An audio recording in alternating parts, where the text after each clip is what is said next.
అందరికీ నమస్కారం. విద్యార్థులకి స్వాగతం. నా పేరు రామడుగు రాంబాబు. సూర్యాపేటలోని రాజారాం మెమోరియల్ ఎయిడెడ్ జూనియర్ కళాశాలలో తెలుగు లెక్చరర్గా పనిచేస్తున్నాను.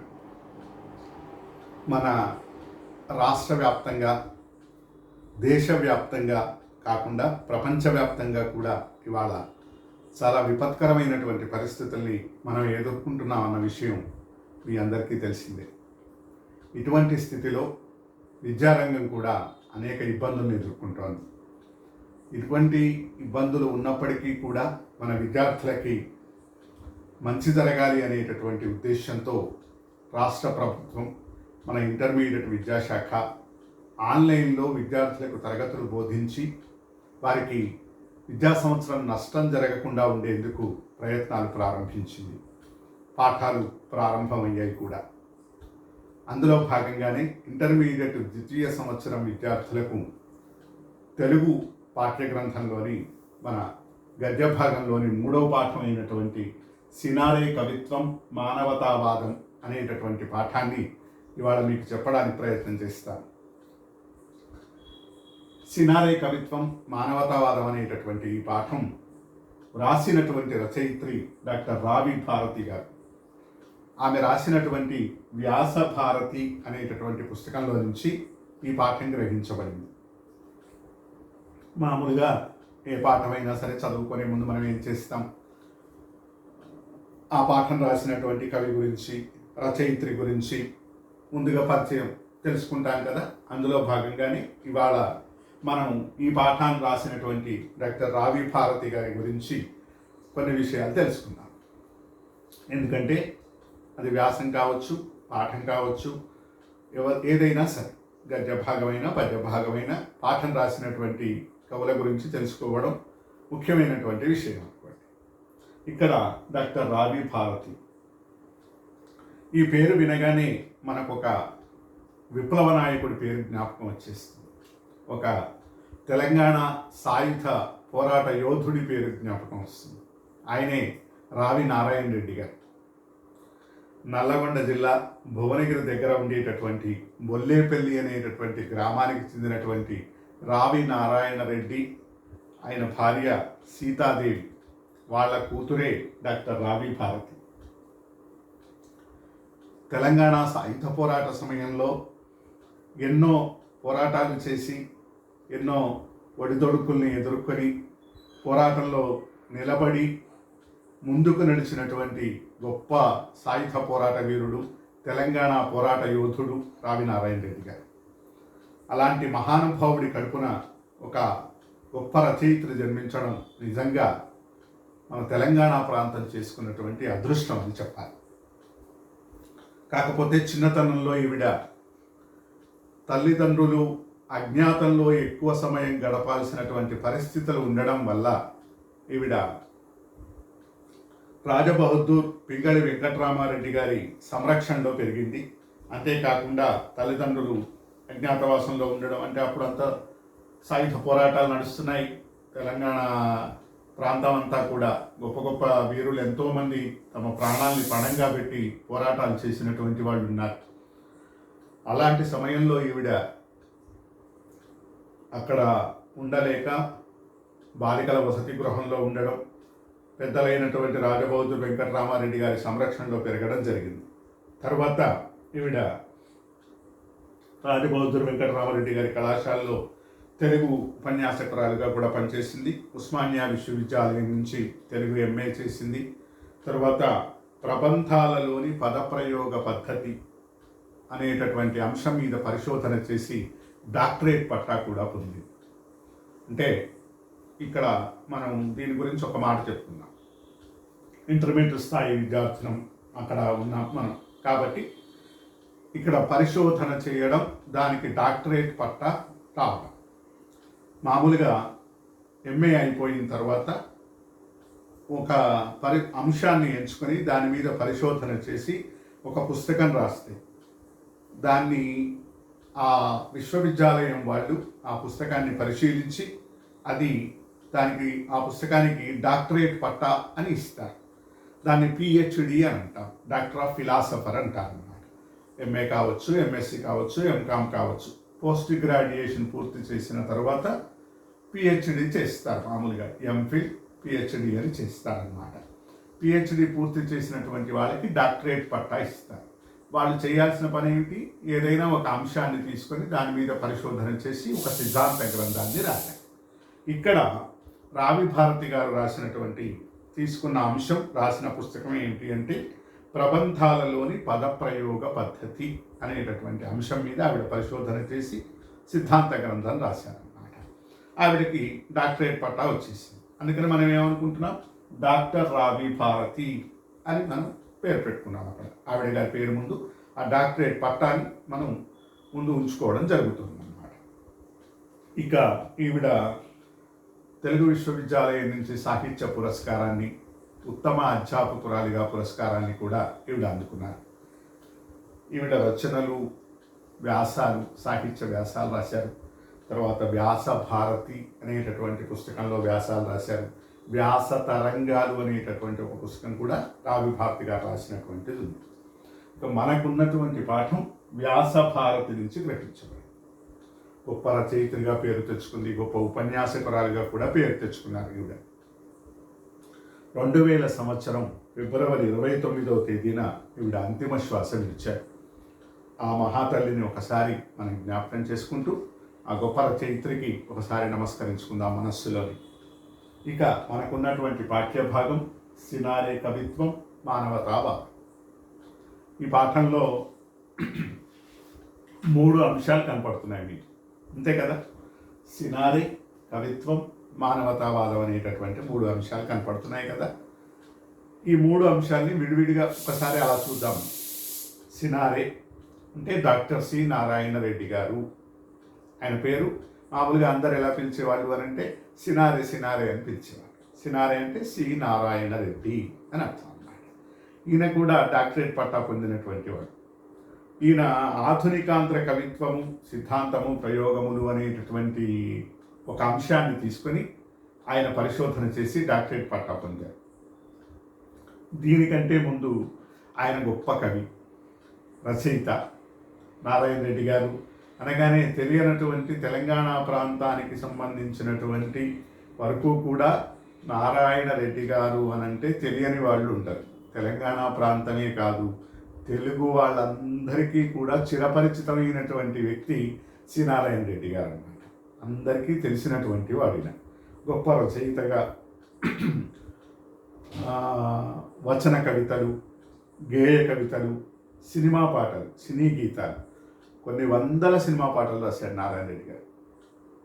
కవిత్వానికి సంబంధించినటువంటి పుస్తకాలు, చాలా పుస్తకాలు రాశారు నారాయణ రెడ్డి గారు. ఆయన కవిత్వం అనేటటువంటిది, దాంట్లో ఉండేటటువంటి మానవతావాదం అనేటటువంటిది ఇవాళ మన ముందున్నటువంటి ప్రధానమైనటువంటి అంశం అనుకున్నాం కదా మనం.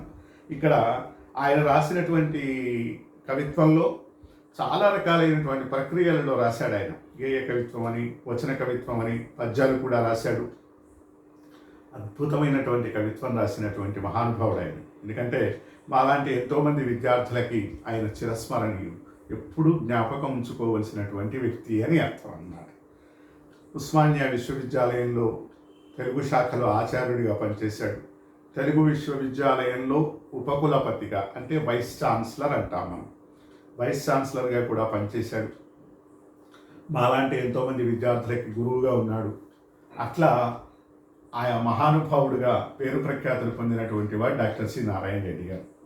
ఆయన కవిగా ఆయన సాధించినటువంటి కీర్తి అజరామరం అంటాడు. అజరామరం అంటే దానికి మరణం లేదు, ఆయన కీర్తికి చావు లేదు. ఎంతకాలం అయినా సరే ఆయన పేరు ప్రఖ్యాతులు అలాగే ఉంటాయన్నమాట. దాన్ని అజరామరము అని అంటాం అన్నమాట. ఎప్పటికైనా ఆయన కీర్తి అలా నిలబడిపోయి ఉంటుంది, ఆయన పేరు ప్రఖ్యాతులు అలా ఉంటాయి అని చెప్తారన్నమాట. తర్వాత ఈయన రాసినటువంటి కవిత్వం దగ్గరికి వచ్చేస్తే చాలా పుస్తకాలు రాశాడు అనుకున్నాం కదా మనం. చాలా రకాలైనటువంటి పుస్తకాలు రాశాడు. భూమిక, విశ్వంభర, దృక్పథం, నాగార్జున సాగరము, కర్పూర వసంతరాయలు, ఇలా పేర్లు చెప్పుకుంటూ పోతే నారాయణ రెడ్డి గారి పుస్తకాల లిస్టు ఉంటుంది, చాలా ఉంటుంది అన్నమాట. ఆయన చాలా పుస్తకాలు రాశాడు అనుకోండి. ఈయనకు లభించిన సన్మానాలు సత్కారాలు అవన్నీ కూడా చాలా ఉన్నాయి. ఇవన్నీ ఒక ఎత్తు అయితే నారాయణ రెడ్డి గారికి లభించినటువంటి గౌరవాలు అన్నిట్లలోకెల్లా కూడా గొప్ప గౌరవం ఏమిటి అంటే 1990వ సంవత్సరంలో ఆయనకి జ్ఞానపీఠ పురస్కారం వచ్చింది. జ్ఞానపీఠ పురస్కారము అని అంటే మొత్తం భారతదేశంలో అన్ని భాషలలో ఉండేటటువంటి కవులని ఒక్కళ్ళని ఎంపిక చేసి వాళ్ళకి జ్ఞానపీఠ పురస్కారం అని కేంద్ర ప్రభుత్వం అందజేస్తుంది. అన్ని భాషలలో ఉండేటటువంటి అందరి కవులలో నుంచి ఒక్కళ్ళని ఎంచుకోవడం ఎంత గొప్ప విషయం చూడండి. అది ఎంత గొప్ప విషయం, ఎంత గొప్ప కవి అయి ఉండాలి. అట్లా కొంతమంది కవులకి కేంద్ర ప్రభుత్వం అట్లా అవార్డులు ఇస్తుంటూ వెళ్తుంది. అట్లా అవార్డు జ్ఞానపీఠ పురస్కారం తీసుకున్నటువంటి మొదటి తెలుగు కవి ఎవరో తెలుసా మీకు? కవి సమ్రాట్ విశ్వనాథ సత్యనారాయణ గారు. ఆయన రాసినటువంటి శ్రీమద్ రామాయణ కల్పవృక్షము అనేటటువంటి గ్రంథానికి మొదటిసారిగా జ్ఞానపీఠ పురస్కారం లభించింది. అంటే మొదటిసారిగా తెలుగు కవికి లభించింది. రెండవ తెలుగు కవి ఎవరు అంటే మన డాక్టర్ సి నారాయణ రెడ్డి గారు. ఒక తెలంగాణ ప్రాంతానికి సంబంధించినటువంటి కవి, కరీంనగర్ ప్రాంతానికి సంబంధించినటువంటి కవి, మన తెలంగాణ వాడు జ్ఞానపీఠ పురస్కారాన్ని పొందడం అనేది నిజంగా మనందరికీ గర్వకారణమైనటువంటి విషయం. ఎందుకు? తెలంగాణ కోసం, ప్రత్యేక రాష్ట్రం కోసం ఎన్నో పోరాటాలు చేశాం. మన స్వరాష్ట్రాన్ని సాధించుకున్నాం. మన తెలంగాణ ప్రాంతానికి సంబంధించినటువంటి కవుల గురించి వాళ్ళు చదువుకుంటున్నాం. వాళ్ళు రాసినటువంటి పాఠాల్ని చదువుకుంటున్నాం. అంటే మన తెలంగాణ ప్రాంత ప్రజలందరికీ కూడా ఇది ఎంతో సంతోషాన్ని కలిగించేటటువంటి అంశం అనుకోండి. నిజమే కదా, మనకు చాలా సంతోషాన్ని కలిగిస్తుంది. ఇక్కడ ఈయనకి జ్ఞానపీఠ పురస్కారం లభించడం నిజంగా చాలా సంతోషం అనుకుంటున్నాం కదా. ఈయన కవిత్వంలో భారతీయత అంటే జాతీయవాదం, భారతీయులందరం ఒకటే అనేటటువంటి వాదం. తర్వాత ఆధునిక భావ పరంపర. ఆధునిక భావ పరంపర అంటే కొంచెం పదాలు మనం కొంచెం క్లిష్టమైన పదాలు వాడుతున్నాం అనుకోండి, ఒకసారి చూసుకున్నాం వాటి గురించి. అంటే పాతకాలపు చాదస్తాలు కాకుండా, మూఢ విశ్వాసాలు కాకుండా, మూఢనమ్మకాలు కాకుండా కొత్తగా ఆలోచించేటటువంటి లక్షణాలు ఉన్నటువంటి వాడు నారాయణ రెడ్డి గారు. ఆయనలో భారతీయత అంటే జాతీయవాదం ఉంటుంది. అంటే భారతీయులందరము కూడా ఒకటే అనేటటువంటి లక్షణం ఉన్నటువంటి వాడు. ఇంకొకటి ఏంటి అంటే పద సౌందర్యం. అంటే ఆయన మంచి మంచి పదాలతో కవితలు రాస్తాడు. ఆయన రాసినటువంటి కవిత్వంలో గొప్ప గొప్ప పదాలు ఉపయోగింపబడతాయి.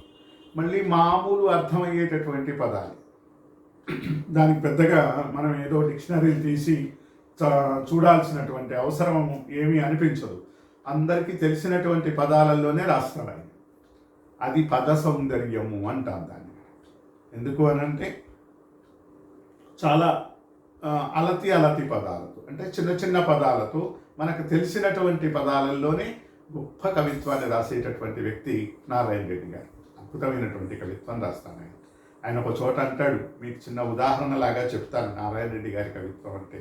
మనిషి ఎలా ఉండాలట అంటే ప్రతి సంవత్సరం పాతే జెండా కర్రలా కాదు, వేళ్ల కాళ్ళతో స్థిరంగా నిలబడాలి అంటాడు. చూడండి, అంటే జెండా కర్ర ఏం చేస్తాం? ప్రతి సంవత్సరం తీసుకొస్తాం, అక్కడ పాతేస్తాం, జెండా ఎగరేసేస్తాం, మళ్ళీ ఆ జెండా కర్ర తీసేస్తాం, మడత పెట్టేస్తాం, లోపల పెట్టేస్తాం, మళ్ళీ ఆగస్టు 15కో 26 జనవరికో మళ్ళీ తీసుకొచ్చి మళ్ళీ జెండా పాతేస్తాం. అంటే ఒకళ్ళు ఇట్లా పాతినటువంటి జెండా కర్రలాగా ఉండొద్దు మనం. చెట్లు వేళ్లతోని బలంగా నిలబడి ఉంటాయే భూమిలోకి చొచ్చుకొని పోయి, అట్లా మనం అంత బలమైనటువంటి వ్యక్తిత్వం కలిగిన వాళ్ళని కావాలి అని చెప్తాడు అనమాట. అట్లా ఆ పదాలు చూడండి ఎంత గొప్ప పదాలు వేస్తారు. వేర్ల కాళ్ళతో స్థిరంగా నిలబడాలి, వేర్లని కాళ్ళుగా చేసుకొని చెట్టు నిలబడుతుంది. మనం అలా బలమైనటువంటి వ్యక్తిత్వం కలిగిన వాళ్ళని కావాలి అని చెప్తాడు అనమాట ఆయన. నారాయణ రెడ్డి గారి కవిత్వంలో అలాంటి అంశాలు చాలా ఉంటాయని.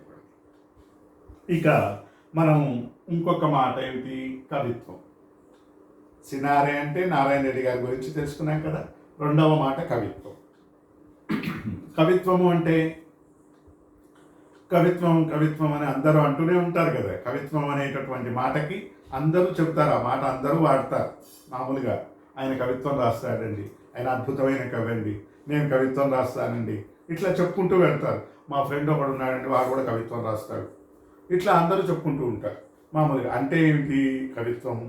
కవిత్వం అంటే కవిత, కవిత అంటే ఇట్లా అర్థాలు కొత్త కొత్తవి వచ్చేస్తుంటాయి. ఎలా అంటే కవిత్వము అన్న మాటకి సరే చాలా నిర్వచనాలు ఉన్నాయి, చాలా రకాలైనటువంటి అంశాలు ఉన్నాయి, అవన్నీ వదిలేద్దాం మన ఇంటర్మీడియట్ స్థాయికి సంబంధించినంత వరకు కూడా. ఎందుకంటే మనం తెలుగు మనం ద్వితీయ భాషగా ఎంచుకొని ఉన్నాం. ద్వితీయ భాష అంటే సెకండ్ లాంగ్వేజ్గా. మామూలుగా చెబితే కవిత్వము అన్న మాటకు అర్థం ఏమిటి అంటే మనకు తెలిసిన విషయాన్ని మనకు తెలిసిన భాషలోనే మనకు తెలిసినటువంటి మాటలతోనే చెప్పాలి, కానీ కొత్తగా చెప్పాలి, ప్రత్యేకంగా చెప్పాలి. మనం మామూలుగా మాట్లాడినట్టుగా ఉండకూడదు, అది కొంచెం వెరైటీగా ఉండాలి, కొంచెం ప్రత్యేకంగా ఉండాలి. అలా చెబితే అది కవిత్వం అనుకోండి. మామూలు భాషలో చెప్తే మామూలు నిర్వచనం ఏమిటి అని అంటే కొంచెం ప్రత్యేకంగా చెప్పినటువంటి వాక్యం కవిత్వం అయిపోతుంది. వాక్యం రసాత్మకం కావ్యం అని సంస్కృతంలో ఒక మాట ఉంది. అది కొంచెం వివరణాత్మకంగా చెప్పుకుంటూ వెళితే చాలా ఎక్కువ అవుతుంది అదంతా. మనం సరే అక్కడ దాకా వస్తుంది. ఒక్క వాక్యం అయినా సరే అది రసాత్మకమైంది అయితే, రసాత్మకమైనది కావడము అని అంటే మంచి అర్థంతో కూడుకొని ఉన్నటువంటిది అయితే అది గొప్ప కావ్యం కింద లెక్క. ఊరికే పొడుగుతా పేజీలు రాయాల్సిన అవసరం లేదు. కవిత్వం అంటే 4 మాటలలో కూడా చెప్పొచ్చు. 4 మాటలలో కూడా గొప్ప అర్థం వచ్చేటట్టుగా కవిత్వాన్ని చెప్పొచ్చు అని అన్నాడు అనమాట. అట్లా చెబితే దాన్ని కవిత్వము అని అంటాం అన్నమాట. ఒక గొప్ప గాయని ఉంది, బాగా పాటలు పాడుతుంది ఆవిడ, మనందరికీ తెలిసినటువంటి ఆవిడే. నారాయణ రెడ్డి గారు ఆమె పాటల గురించి ఒక్కటే మాట అంటాడు, ఎస్ జానకి. మీరు ఆ పేరు వినుంటారు. మొన్నటి వరకు కూడా ఆవిడ సినిమాలలో పాటలు పాడింది. అలా పాటలు పాడినటువంటి ఆవిడ గొప్ప గాయని, క్షమించాలి. అలా పాటలు పాడినటువంటి ఎస్ జానకి గురించి మనం ఏమంటాం? బాగా పాటలు పాడుతుందండి, చాలా బాగా పాడుతుంది అట్లా అని అంటాం. నారాయణ రెడ్డి గారు ఏమన్నాడు తెలుసా? అమ్మాయి నీ గొంతు సన్నాయి అంటాడు. ఎంత మంచి మాటలు చూడండి. 2 మాటలు ఉన్నాయి దాంట్లో, ఎక్కువ పదాలు లేవు, మనకు తెలిసిన పదాలే ఉన్నాయి. అది వినగానే బా ఎంత బాగా చెప్పాడు కదా అనిపిస్తుంది. కవిత్వం అంటే అలా ఉండాలి అని అన్నాడు. 3 మాటలే ఉన్నాయి. అమ్మాయి నీ గొంతు సన్నాయి అన్నాడు. పదాల సౌందర్యం ఎంత అందంగా ఉంది, ఆ అక్షరాలు ఆ పదాలు వింటూ ఉంటే భలే ఉంది కదా వాక్యం అనిపిస్తుంది అన్నమాట. అట్లా చెబితే దాన్ని కవిత్వము అంటాము. కొంచెం ప్రత్యేకంగా చెబితే అది కవిత్వము అంటాం అన్నమాట. ఇక్కడ ఈయన రాసినటువంటి కవిత్వంలో 3వ అంశం ఏమిటి అని అంటే మానవతావాదం. మన పాఠానికి సంబంధించి సినారే అంటే నారాయణ రెడ్డి గారి గురించి తెలుసుకున్నాం. కవిత్వం అంటే ఏమిటి అనే అంశాన్ని గురించి కొంచెం ప్రత్యేకంగా చెప్తే కవిత్వం అన్న అర్థంలో తెలుసుకున్నాం. 3వ అంశం ఏమిటి? మానవతావాదం. మన పాఠానికి సంబంధించినటువంటి 3 పదాల గురించి ముందుగా తెలుసుకోవాలనుకున్నాం కదా. అలా తెలుసుకున్నటువంటి దాంట్లో 2 అయిపోయాయి, 3వది మానవతావాదం. మానవతావాదము అంటే ఏంటి, ఎందుకు అంటే నారాయణ రెడ్డి గారి కవిత్వంలో ఉండేటటువంటి మానవతావాదం గురించే మన పాఠం. కాబట్టి మానవతావాదం అంటే ఏమిటో తెలిస్తే అది ఆయన కవిత్వంలో ఎలా ఉంది అనే విషయాన్ని మనం తెలుసుకోవచ్చు. మనం చూసుకుంటూ వెళ్ళిపోతాం అన్నమాట. రావి భారతి గారు రాసినటువంటి వ్యాసం అదే కదా. ఆయన కవిత్వంలో మానవతావాదం ఎలా ఉంది అనేటటువంటి విషయాన్ని రావి భారతి గారు వ్యాస రూపంలో రాశారు. మానవతావాదం అంటే ఏమిటి అంటే మనిషిగా ఉండడం అన్నాడు ఒక ఆయన. మనిషిగా ఉండడం అంటే మేమందరం లేవా, మేమంతా మనుషుల్లాగా లేవా, ఎట్లున్నాం, మేము రాక్షసులాగా కనపడుతున్నామా, జంతువుల్లాగా కనపడుతున్నామా, మీ కంటికి ఏమన్నా అని అంటారనుకోండి. అట్లా కాదు. మనిషిలాగా ఉండడం అంటే రూపం మనిషిలాగా ఉండడం కాదు, మనస్సు, మన ఆలోచన, మనం చేసే పని అన్నీ మనిషి చేసే లక్షణాలు ఉండాలి. ఎలా ఉంటాయండి? అలా ఉండకుండా మనుషుల్లాగా ఉండకపోతే ఇంకెట్లా ఉంటామని అంటారేమో. కొంతమంది ఉండరు. కొంతమంది ఎలా ఉంటారట? దుర్మార్గంగా ప్రవర్తిస్తారు, జంతువుల్లాగా ప్రవర్తిస్తారు, ఎదుటివాడిని ఇబ్బంది పెట్టేటట్టుగా ప్రవర్తిస్తారు. అలా ప్రవర్తించడం సరైంది కాదు, అది మానవత్వం అనిపించుకోదు.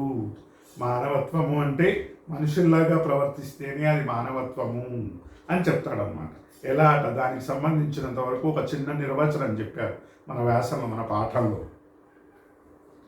కుల, మత, లింగ, వయోభేదాలను, ఆర్థిక బలాన్ని దృష్టిలో ఉంచుకోకుండా సర్వజనుల సంక్షేమానికి పాటుపడటమే మానవత్వము, మానవతావాదము. అంటే ఇంత పెద్ద వాక్యం వచ్చేసింది. అంటే ఏమిటి? మామూలుగా మనం మామూలు మాటలలో చెప్పుకున్నాం అనుకోండి, ఒక్కటే మాట మానవత్వానికి సంబంధించి మీకు సులభంగా తెలిసిపోయే మాటట. అదేమిటి అని అంటే, ఎదుటి వాళ్ళు మన పట్ల ఎలా ఉంటే మనం సంతోషపడతామో మనం ఎదుటి వాళ్ళ పట్ల అలా ఉండాలి. అంటే అంటే అర్థం ఏమిటి? ఇప్పుడు ఒక వ్యక్తి మనతో మాట్లాడుతున్నాడు అనుకోండి, మనం ఏం కోరుకుంటాం? అతని దగ్గర నుంచి మనకు గౌరవం ఇవ్వాలి అని కోరుకుంటాం, మనతో మంచిగా మాట్లాడాలి అని కోరుకుంటాం, మనతో ప్రేమగా ఉండాలి అని కోరుకుంటాం. అంతే కదా? వాడు వచ్చి మనతో గొడవ పెట్టుకోవాలని కోరుకుంటాము మనం ఏమన్నా, మనల్ని దూషించాలని కోరుకుంటాము, మనల్ని తిట్టాలని కోరుకుంటాము మనం ఏమన్నా, కోరుకోం కదా. వాడు మనతో మంచిగా ఉండాలని కోరుకుంటాం, మనల్ని ఏమనొద్దు అని కోరుకుంటాం. అలాగే మనము వాడి దగ్గర నుంచి ఏదైతే కోరుకుంటున్నామో ఎదుటి వ్యక్తి దగ్గర నుంచి, మనం కూడా ఎదుటి వ్యక్తి పట్ల అలాగే ఉండాలి. ఉంటే చాలు, మానవత్వం ఉన్నట్టే లెక్క. ఇది సింపుల్గా చెప్తే. మన వ్యాసంలో ఉన్నటువంటి నిర్వచనం ఏమిటి? కుల, మత, లింగ, వయోభేదాలను, ఆర్థిక బలాన్ని దృష్టిలో ఉంచుకోకుండా సర్వమానవులని సమానంగా చూడటం. అంటే కులపరంగా వీడు మంచోడా చెడ్డోడా అనేది నిర్ధారించకూడదు. ఈ కులం వాడు మంచోడు, ఈ కులం వాడు కాదు అనడానికి లేదు. మతపరంగా నిర్ధారించకూడదు. మతాన్ని బట్టి వాడిని ఎదుటి వ్యక్తిని గౌరవించడం, అగౌరవపరచడం చేయకూడదు. లింగ అంటే స్త్రీలని పురుషులని వేరువేరుగా, స్త్రీలందరూ గొప్పవాళ్ళు అవుతారు లేదా స్త్రీలందరూ చెడ్డవాళ్ళు అవుతారు, లేదా పురుషులందరూ గొప్పవాళ్ళు అవుతారు లేదా పురుషులందరూ చెడ్డవాళ్ళు అవుతారు. ఇట్లాంటి వింగడింపు, ఇట్లాంటి నిర్ధారణ కూడదు. అందరినీ ఒకే రకంగా చూడాలి. ఇంకొకటి ఏంటట? వయోభేదం. వయోభేదం అంటే వయస్సుని బట్టి. పెద్దవాళ్ళు అయితే అందరూ మంచివాళ్ళు, చిన్నపిల్లలందరూ కూడా మంచివాళ్ళు కాదు, లేదా చిన్నపిల్లలందరూ మంచివాళ్ళు, పెద్దవాళ్ళు మంచివాళ్ళు కాదు, ఇట్లా చెప్పకూడదు అన్నమాట. అంటే మనుషులందరినీ ఒకే రకంగా చూడాలి. ఎలా వింగడించాలి వాళ్ళని, ఎలా తేడా చూడగలగాలంటే మంచివాళ్ళ కాదా, గుణాన్ని మాత్రమే చూడాలి, రూపాన్ని చూడకూడదు.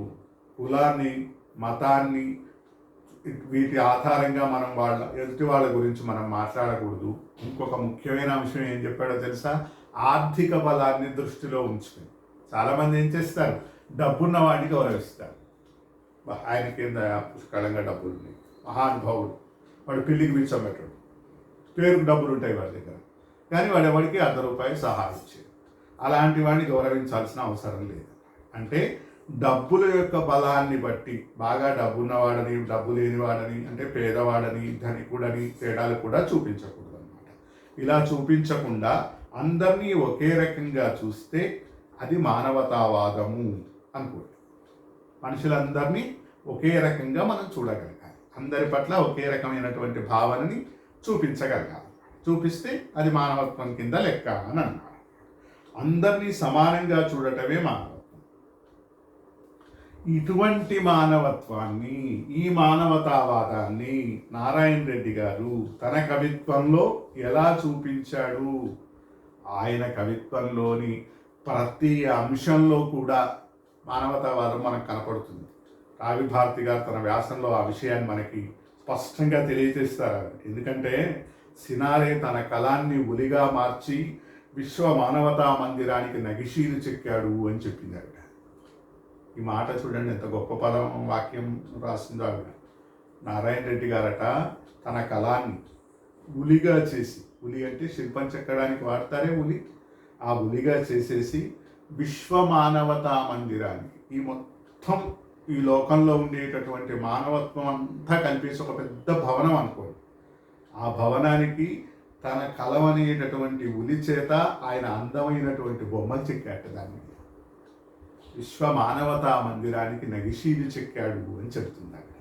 అట్లా నారాయణ రెడ్డి గారు తన కవిత్వంలో అడుగడుగునా కూడా మానవతావాదాన్ని చూపించినటువంటి వాడు అనుకోండి అన్నమాట. ఎందుకంటే నారాయణ రెడ్డి గారి కవిత్వం అనేటటువంటిది ఒక పెద్ద మహావృక్షం, ఒక పెద్ద చెట్టు అనుకోండి. ఆ చెట్టుకు చిటారు కొమ్మన ఒక పండు పండింది. అదే మానవత్వం. ఆయన కవిత్వాన్ని అంతటినీ చెట్టుతో పోలిస్తే ఆయన కవిత్వంలో ఉండేటటువంటి మానవత్వం అనేటటువంటిది ఆ చెట్టుకు చిటారు కొమ్మలలో పండినటువంటి ఒక పండు లాంటిది అని చెప్తుందన్నమాట. ఎందుకంటే ఈయన రాసినటువంటి పుస్తకాలలో విశ్వగీత నుంచి విశ్వంభర దాకా, భూమిక నుంచి విశ్వంభర దాకా ఆయనకి గొప్ప పేరు ప్రఖ్యాతులు తెచ్చినటువంటి పుస్తకాలు ఉన్నాయి. ఎందుకు అనంటే ఆయన రాసినటువంటి విశ్వంభర అనేటటువంటి పుస్తకానికే జ్ఞానపీఠ పురస్కారం వచ్చింది. ఇది విశ్వంభర పుస్తకం, నారాయణ రెడ్డి గారు రాసినటువంటి విశ్వంభర అనేటటువంటి పుస్తకం. ఈ పుస్తకంలో ఉండేటటువంటి మానవతావాదాన్ని, ఆయన కవిత్వంలో ఉండేటటువంటి మానవతావాదానికి ఆయనకి జ్ఞానపీఠ పురస్కారం వచ్చింది. భూమికలో మొదలైనటువంటి ఆయన కవిత్వము అని చెప్తున్నారు. భూమిక అంటే ఆయన కవిత్వం రాస్తున్నటువంటి కొత్తలలో వచ్చినటువంటి పుస్తకం. ఇది భూమిక అనేటటువంటి పుస్తకం. ఇందులో కూడా అద్భుతమైనటువంటి కవిత్వం ఉంటుంది నారాయణ రెడ్డి గారి భూమిక అనేటటువంటి పుస్తకంలో. ఈ రెండే కాదు, ఇంకా చాలా పుస్తకాలు ఉన్నాయి ఆయన రాసినవన్నీ కూడా. ఆయన ప్రతి పుస్తకంలో కూడా మానవతావాదం అనేటటువంటిది అంచెలంచెలుగా మనకు కనపడుతూ ఉంటుందన్నమాట. మన వ్యాసంలో ఆ అంశాన్ని చెప్పడానికి రావి భారతి గారు ప్రయత్నం చేశారు. ఇది పెద్ద విశేషమైనటువంటి అంశంలాగా మీరు ఏమీ అనుకోకండి. ఇందులో పెద్ద కష్టతరమైనటువంటి అంశాలు ఏం లేవు. చాలా సులభమైనటువంటి అంశాలే ఉంటాయి. చాలా సులభంగా మీకు అర్థమైపోతుంది కూడా ఈ వ్యాసం అనేటటువంటిది కూడా. ఆయన నారాయణ రెడ్డి గారు తన కవిత్వంలో ఏ అంశాలని చూపించుకుంటూ మానవతావాదాన్ని చూపించాడు తన కవిత్వంలో అనేటటువంటిది మనం ఈ పాఠంలో తెలుసుకోవడానికి ప్రయత్నం చేస్తున్నాం.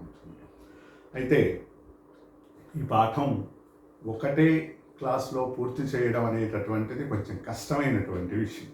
అందుకని 2 భాగాలలో పూర్తి చేసుకోవడానికి మనం ప్రయత్నం చేద్దాం. ఇప్పుడు మనం మొదటి భాగంలో ఉన్నాం కదా. ఈ మొదటి భాగంలో కొన్ని విషయాలు తెలుసుకున్నాం. తర్వాతి అంశాలన్నీ కూడా, అంటే ఈ వ్యాసానికి సంబంధించినటువంటి తర్వాత అంశాలని మనం 2వ భాగంలో తెలుసుకునే ప్రయత్నం చేద్దాం. మొదటి భాగంలో కవి పరిచయం గురించి, నారాయణ రెడ్డి గారి గురించి, కవిత్వం అనేటటువంటి మాట గురించి, తర్వాత మానవతావాదం అనేటటువంటి మాట గురించి మనం తెలుసుకున్నాం. అటువంటి మానవతావాదం నారాయణ రెడ్డి గారి కవిత్వంలో ఎలా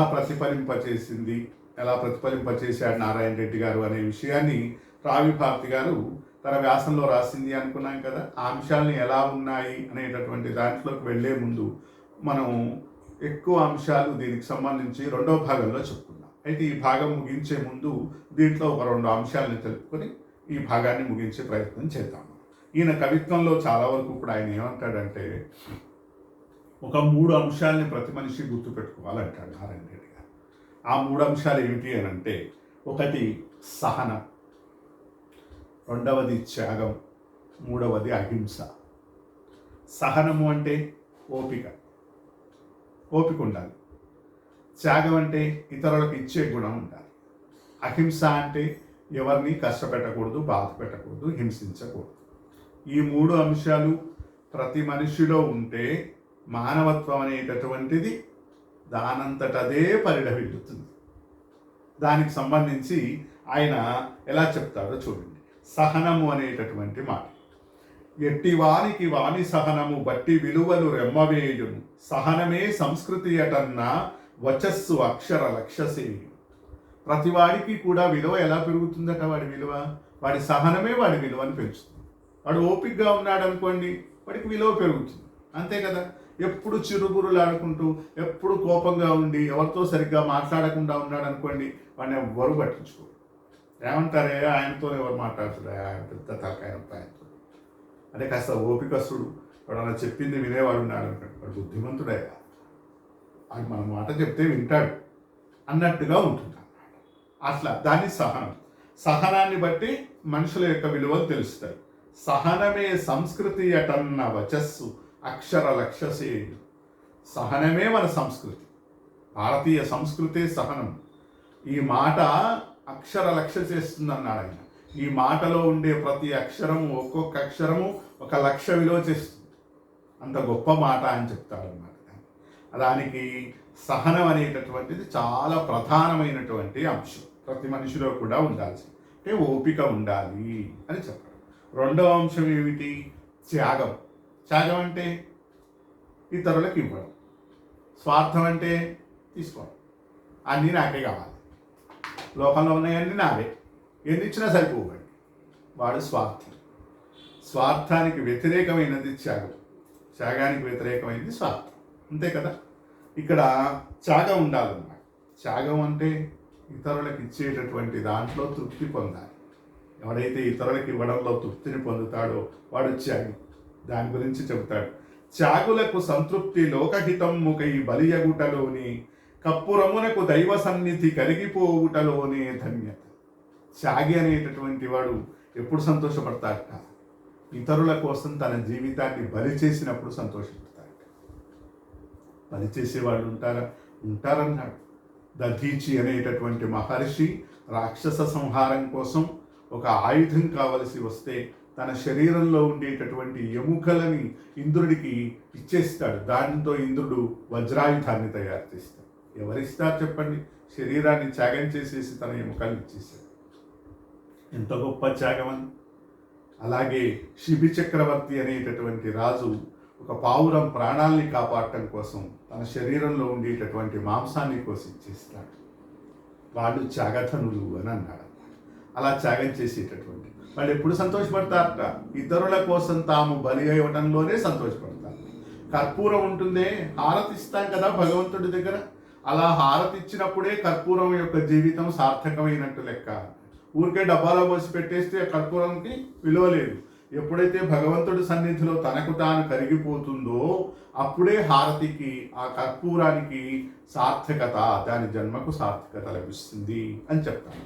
అంటే త్యాగం చేసేవాళ్ళు ఎప్పుడు కూడా ఎలా ఉంటారట అంటే ఇతరులకు ఇవ్వడంలోనే సంతృప్తిని పొందుతారు అని చెప్తారు. మూడవ మాట అహింస. 3 మాటలు అనుకున్నాం కదా: సహనము, త్యాగము, అహింస. అహింస ఎదుటి వాళ్ళని ఇబ్బంది పెట్టకుండా ఉండడం. వాడు మనల్ని ఇబ్బంది పెట్టినా సరే మనం పెట్టకూడదు. కత్తి ఒకటే వీర చిహ్నము కాదు సుమ్మి, ధర్మవీరుని గుండె ముందర పెనుతుపాకి గుండు సైతము బెండుపోగును. ఇంత బాగా చెప్తాడు చూడండి. నా దగ్గర కత్తి ఉంది, నేను ఎంత గొప్పవాడిని అంటే ఎటువంటి వాడినైనా ఓడగొడతా అన్నాడు అనుకోండి, అది గొప్పతనం కాదట. నిజమైనటువంటి ధర్మవీరుడి దగ్గర తుపాకీ గుండు కూడా బెండులాగా మారిపోతుంది. తుపాకీ గుండు బెండైపోతుంది.